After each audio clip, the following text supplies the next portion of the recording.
going to do the third lesson of our third skills, or root work, whatever you want to call it. We're going to look at expanding brackets, which some of you touched on last lesson, and we're also going to look at rationalizing some denominators, and we're going to look at 3 different levels, and they'll correspond to the 3 different activities you're going to do today. You'll see I've put a little arrow between the two because they're kind of very closely linked. Like you can't do rationalizing without being able to expand a bracket involving roots, so it's kind of like they're linked together. So even though they're 2 separate skills, they are very closely linked, which is why we're learning them together today. So let's just jump in with some revision of some of the algebra and surd stuff we've done in the past. So we've looked already at how we can express like a number times a root. So for example, 2 lots of root 3, we just write 2 root 3. 2 times 3 is 6, so remember that 2 roots multiplied together make a root with the multiple of the numbers underneath. And if we have 2 of the same, like root 3 times root 3, it just gives us 3. Similarly, we can write it with brackets. We could say 2 brackets root 3 is 2 root 3. Root 2 root 3 is root 6. And finally, root 3 squared, the same thing squared, just gets rid of, cancels out the root. So we can say that the squared and the square root are the inverse of one another. Algebra. So hopefully you'll remember doing some expanding brackets in our first algebra unit this year. We can do single brackets, so like x times x plus 2, so the x times the x and the x times the 2, and that gives us x squared, x times x plus 2x. Similarly, 3x, 3 times 2 is 6. But when we've got a whole bracket in front, it's not just 3 times 2 and x times x, we have to end up with 4 parts. If you're struggling with this, I'd say maybe use one of these little grids. We've got the red bracket at the top, we've got the purple bracket on the side. We do x times x is x squared, x times the 3 is 3x, 2 times the x is 2x, and 2 times 3 is the 6. When we combine those all together, we can see that 2x and 3x can be simplified. That gives us 5x. So when we have the whole set of 2 brackets, we end up with these 3 terms. And we end up with 3, not 4, because those 2 can go together. We could have had another example using only letters, where we could have had, let's say, x plus y and x plus z. We had 2 things here. Then we could do this without brackets and say x times x is x squared, x times z is xz, y times x is xy, and y times z is yz. With all of xy, yx, same thing. And here we can see we've got 4 terms because these 2 don't go together, which is different, of course, to these 2 because they're both x's, they can go together. So 2 brackets will either give you 3 terms if there's only 1 letter, or if there's more than 1 letter, it will give you 4. So just be careful with your expanding. But like I said, if you get stuck, use one of these grids. I'm going to show you for the first couple of examples how you can use a grid like that to help you with the ones involving roots. So let's root it up. Let's try a nice straightforward one, a nice green question first of all. We've got root 2 outside of bracket 3 plus root 5. So first thing we do is take the root 2 and we multiply it by the 3. I've got 3 times root 2, I've just got 3 lots of root 2. We can do the same thing again, root 2 this time, but multiplying root 2 times the root 5. So we multiply those 2 things together, 2 times 5. This gives you 3 root 2 plus root of 10. From our simplifying last lesson, we can see that 10 and 2 don't have any square number factors. There is one other way we technically could write this though. We could have said, we could have thought of this one here. We could have split it up and said, well, that's going to be root 2, root 5. This one here is 3 lots of root 2. So we could have factorized by root 2 and said, okay, well, it's going to be root 2 times 3 and root 5. Oh, look, that gives us back to the beginning. So obviously we wouldn't bother doing that. We want to expand the brackets, not get back to where we started. So we just leave it like that. And that's our answer. That is what we're looking for. We've expanded the bracket, two terms in the bracket, 2 terms in the answer. So that's our green example for expanding. Let's try one slightly harder.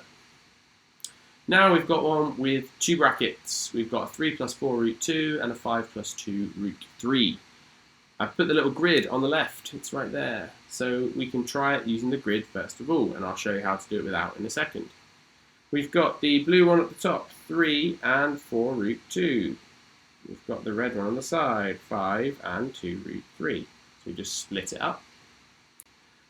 Let's do some complicated maths for grade 8. 5 times 3, 15. Tired now. We can then do 5 times 4 root 2. Think of it like this. You've got 4 of them 5 times. 4 5s are 20. And you've got 20 root 2s. Here you've got 3 lots of 2, which is 6. So you do the numbers outside, then you add the root. And finally, this is where it gets complicated. This one here, we do the 2 times the 4, yeah, numbers first. Then we do the roots together. 2 times 4 is 8. 3 times 2 is 6, but it's the square root. Now when we look at these roots, we can see that we've actually got a 2, a 3, and a 6, and a whole number. So we can write it out in full, first of all. 15 plus 20 root 2s plus 6 root 3s plus 8 root 6s. And perfectly fine to leave it like that, because we can see that 2 and 3 and 6 cannot be simplified.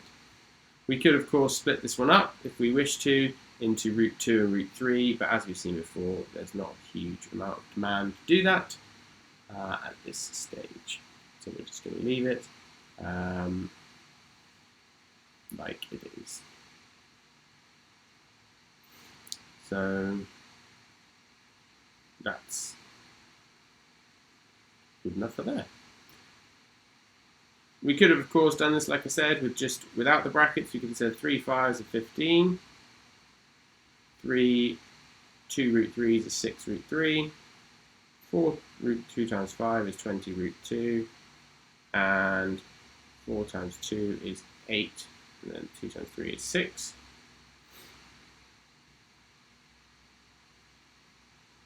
So that's that.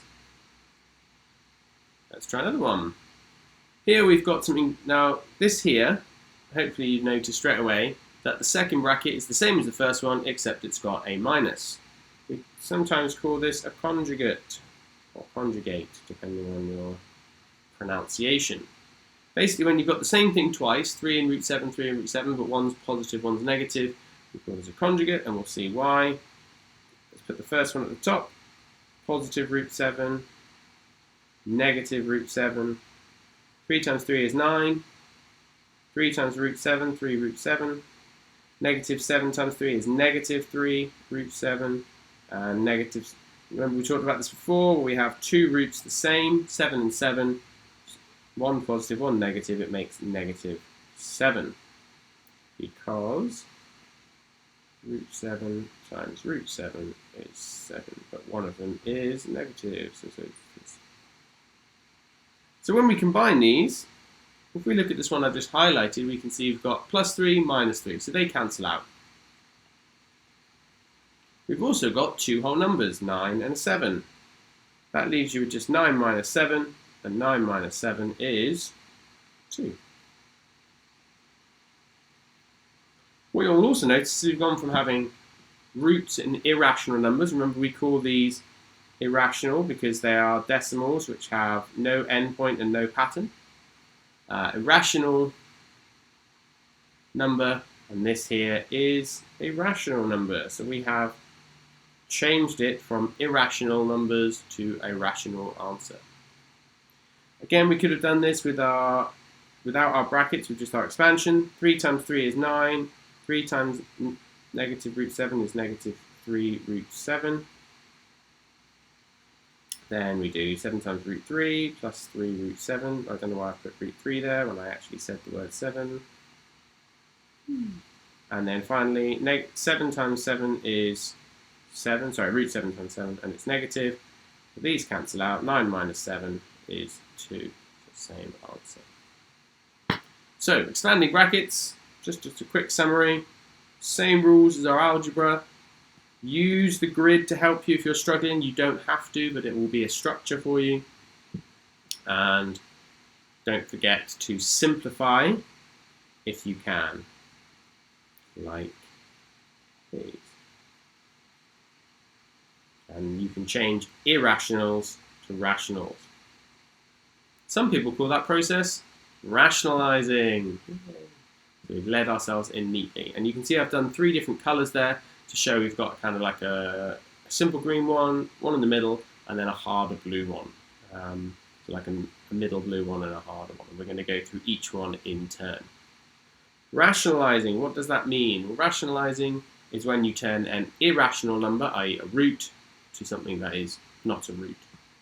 So we're going to take, and we talk about rationalizing, but we normally talk about it in terms of the denominator. Denominator being the bottom of the fraction. This bit, and this bit. So what we're going to do, we're saying don't worry about what's on the top. We're going to take the irrational parts, the square roots on the bottom, and we're going to get rid of them. So we end up with a fraction with anything we want on the top, but the bottom number has to be a number. It can't be a square root. So how do we do that? Well, don't worry. We're going to use some of the stuff that we just talked about. Let's do this one first. We have a square root of 3, but we need to get rid of this square root of 3. The easiest way to do that is that we know that any time we multiply a square root by itself, it becomes a whole number. So we're going to, first of all, we're going to multiply this by the square root of 3, because we know that that will give us 3. That was easy, but unfortunately it doesn't always work that easily, but don't worry, there's only one extra step. Now, if we change the denominator of a fraction without changing the numerator, we change the value, but we want to keep the value the same. Hopefully we know from maths, if I have a number 3 and I wanted to end up with 3 and I was multiplying, the obvious answer would be to multiply by 1. If we multiply by 1, it doesn't change the value. This, we're going to apply the same logic. We need to make this a fraction that the answer is 1. So it has to be the same at the top and the bottom. So we just match the root 3 on the top. That is therefore 1. So it's not changing the value. Again. So 2 times root 3 is 2 root 3. And that is your answer. It is now rational on the denominator. How do we do that? Well, we multiplied by a fraction that is the same on the top and the bottom. How do we decide what it is? Well, we just use the same thing here. And that's it. So let's just make up an example. If we had the same thing again, 2 over root 5, we'd say, oh, I'm going to multiply by the same on the bottom and the top, 2 root 5 over 5. So that's the simple example. Fraction with a root on the top and the bottom, and that root comes from here, like so. That's the green example. Let's look at the blue one. Now we've got a denominator with 2 terms, 2 plus root 3, and we know we need to get rid of that root 3, so we end up with just a number. Now let's think back to what we were just doing with our expanding brackets. When we had 2 roots, one positive, one negative, you can see we ended up with a whole number. So one positive and one negative of the same root. We can apply that logic here. We need to have, again, what we call that conjugate. I don't tend to use that word, but I know Americans love it.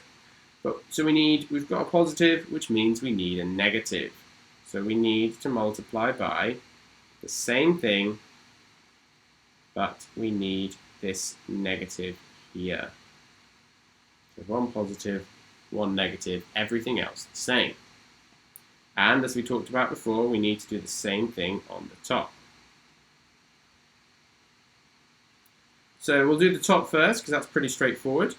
That gives us, of course, 5 lots of 2 minus root 3, and we looked at brackets like that a moment ago.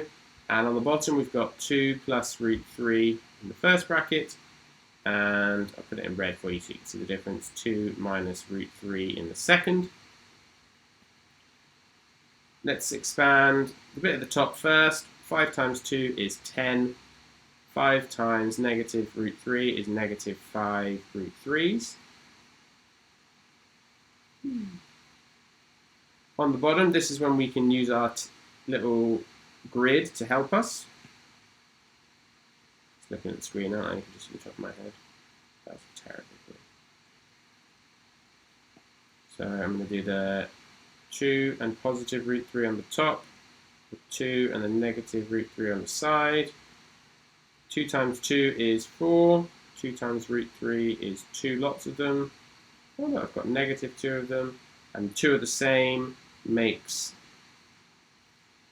square, and it's negative. So we look here, and we've got 2 of the same, 1 positive, 1 negative, so we can cancel them out. 4 minus 3 is 1. So the bottom of this fraction is 1. I've run out of space a little bit, but let's just make another copy of the page. So therefore, let's just get rid of this. Bye-bye. So then we can see we've got 2 things. I'll highlight them in green for you. We've got this bit on the top and this bit on the bottom. So we've got 10 minus 5 lots of root 3 over 1. Well, anything divided by 1 is itself. So it becomes 10 minus 5 root 3. But we could have left the 1 there as well. And that is our answer. Well, but technically we wouldn't leave a fraction over 1, but we'll just go with it now. So the key bit here is using that conjugate pair, 1 positive, 1 negative. Let's try now the last one, this one here. So I gave you a little sneak preview then if you saw that. Same thing again. We need to get rid of this bit here. So we're going to multiply by that 3 minus, because we've got 3 plus. This is when you have to do some hardcore expansion, because we're going to end up with 2 brackets. We're going to end up with 2 plus root 5, 3 minus root 3, and again over 3 plus root 3, 3 minus root 3. Now, if you're still struggling with the expansion, I'd say go back to this video. I'm going to go a little bit faster here to show you a couple of little things you can do to speed yourself up. Here we know the roots are going to cancel out, but we know that we are also going to get the square of them. So obviously here we're going to do 3 and 3 makes 9. So you could just say 3 and 3 makes 9, and it's going to be minus root 3, so it's going to be 9 minus 3, because I know the roots are going to cancel out. So it's going to be a 6 on the bottom. On the top, I'm going to do 2 times 3 is 6. 2 times root 3 is negative 2 root 3. And obviously 3 root 5s. And 5 times 3 is 15. Now here I've got a 3, a 5, and a 15. So unlike Unlike before, they're not just going to cancel out. We're actually going to have to leave all 4 terms. So that is going to be unable to be simplified. So our final answer, we bring them together, we've got 6 minus 2 lots of root 3 plus 3 lots of root 5 minus 15 divided by 6.